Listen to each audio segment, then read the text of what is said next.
అంటే అంటే మీకు నాకు ఒక కామనాలిటీ ఏంటంటే మీరు కూడా ఎక్కువగా ఈ శాంపుల్ సైజ్కి ఎక్కువగా వాలంటీర్ వ్యవస్థ మీద ఆధారపడడం. అవును. అంటే మీరు అన్నట్టు ఇది వైఎస్ఆర్సీపీ అలైన్మెంటా లేదంటే అవును. ఎందుకంటే ఈ నియోజకవర్గంలో 50 ఏళ్ళకు ఉన్న ఒక వాలంటీర్ అవును.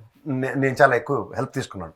ఓకే. మా మునుబాబు గారు కానీ నేను కానీ అందులో లాట్ ఆఫ్ ఇంపార్టెన్స్ దానికి ఎటుపక్క నుంచి ఎటు ట్రావెల్ అవుతుంది దాని దగ్గర మా డేటాకి చాలా ఉపయోగపడింది అది ఓకే. ఐడెంటిఫై చేయడానికి. సో నాకు తెలిసి మీరు కూడా మీ అశోక్ గారు నాకు ఆ విషయం చెప్పారు ఎక్కువగా బేస్ చేసుకుని ఉందని. మేము వాలంటీర్స్తో మాట్లాడాము, గృహసారులతో మాట్లాడాము.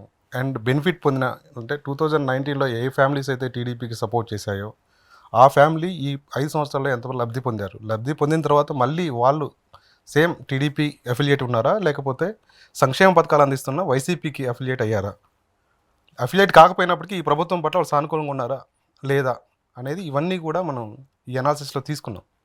ముఖ్యంగా మేమైతే అది తీసుకోలేదు. రేస్ ఆ విషయంలో బాబు ఇది గమనించండి, ఆర్ఐఎస్సి కాదు.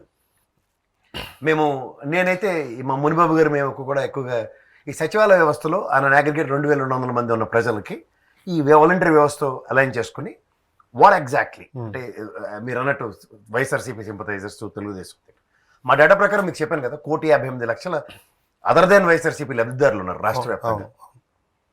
మీకు అట్లాంటి ఇన్సిడెంట్స్ ఏమైనా ఎదురుపడ్డాయి? అంటే మనకి మేము ఇక్కడ మీకు లాస్ట్ 6 monthsలో ఒక 3 times ఇచ్చాం సర్వే. అవును.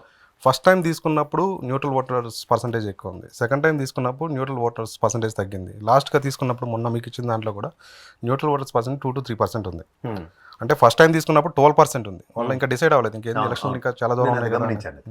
తర్వాత తగ్గింది, తర్వాత మొన్న 2 to 3% న్యూట్రల్ ఓటర్స్ ఉన్నారు. అంటే వాళ్ళు డిసైడ్ అయిపోయారు ఏ పార్టీకి ఓటు వేయాలనేది డిసైడ్ అయిపోయారు.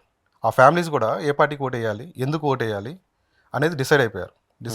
కాబట్టి వచ్చే రిజల్ట్ కూడా మొన్న మేము చెప్పిన దానికంటే కూడా ఇంకా ఎక్కువ సీట్లు పెరిగే అవకాశం ఉంది. ఇప్పుడు రీసెంట్ కూడా గ్రౌండ్లో ఉన్నారు, మా టీం తీసుకుంటున్నారు. June 1st ఇంకా డీటెయిల్ రిపోర్ట్ ఇస్తాం.